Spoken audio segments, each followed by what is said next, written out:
Kisah Para Rasul pasal 18. Paulus di Korintus. Kemudian Paulus meninggalkan Athena, lalu pergi ke Korintus. Di Korintus ia berjumpa dengan seorang Yahudi bernama Aquila yang berasal dari Pontus. Ia baru datang dari Italia dengan Priscilla istrinya, karena Kaisar Claudius telah memerintahkan supaya semua orang Yahudi meninggalkan Roma. Paulus singgah ke rumah mereka, dan karena mereka melakukan pekerjaan yang sama, ia tinggal bersama-sama dengan mereka.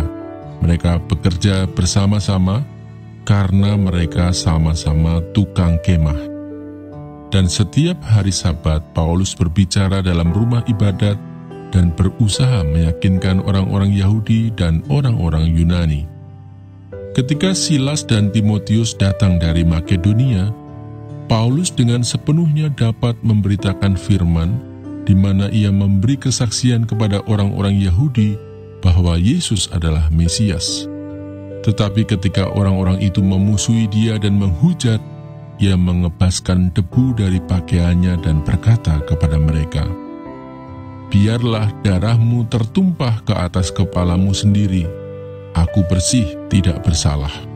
Mulai dari sekarang, aku akan pergi kepada bangsa-bangsa lain."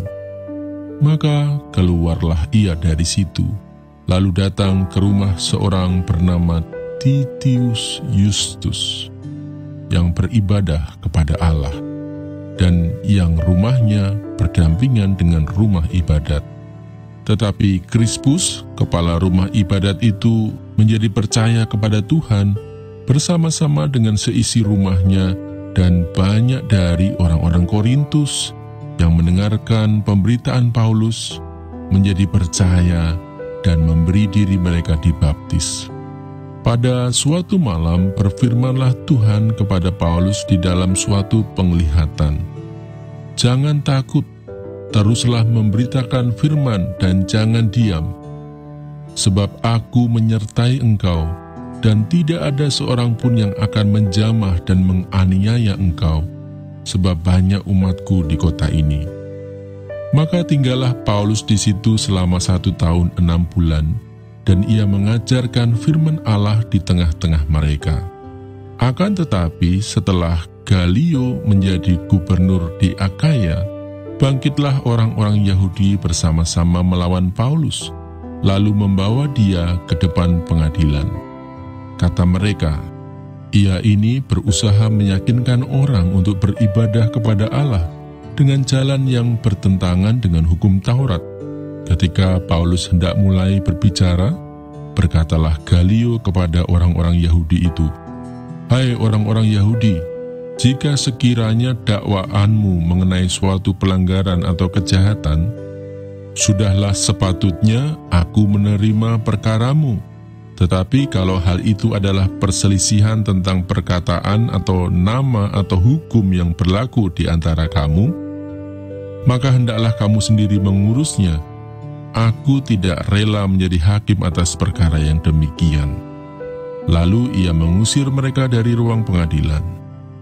Maka orang itu semua menyerbu Sostenes, kepala rumah ibadat, lalu memukulinya di depan pengadilan itu. Tetapi Galio sama sekali tidak menghiraukan hal itu. Paulus kembali ke Antiokhia. Paulus tinggal beberapa hari lagi di Korintus. Lalu ia minta diri kepada saudara-saudara di situ dan berlayar ke Syria sesudah ia mencukur rambutnya di Kengkrea karena ia telah bernazar. Priscilla dan Aquila menyertai dia. Lalu sampailah mereka di Efesus. Paulus meninggalkan Priscilla dan Aquila di situ. Ia sendiri masuk ke rumah ibadat dan berbicara dengan orang-orang Yahudi. Mereka minta kepadanya untuk tinggal lebih lama di situ, tetapi ia tidak mengabulkannya. Ia minta diri dan berkata, "Aku akan kembali kepada kamu jika Allah menghendakinya." Lalu bertolaklah ia dari Efesus. Ia sampai di Kaisarea, dan setelah naik ke darat, dan memberi salam kepada jemaat, ia berangkat ke Antiokhia. Setelah beberapa hari lamanya ia tinggal di situ, ia berangkat pula, lalu menjelajahi seluruh tanah Galatia dan Frigia untuk meneguhkan hati semua murid. Apolos di Efesus. Sementara itu datanglah ke Efesus seorang Yahudi bernama Apolos yang berasal dari Alexandria. Ia seorang yang fasih berbicara dan sangat mahir dalam soal-soal kitab suci. Ia telah menerima pengajaran dalam jalan Tuhan. Dengan bersemangat ia berbicara dan dengan teliti ia mengajar tentang Yesus, tetapi ia hanya mengetahui baptisan Yohanes.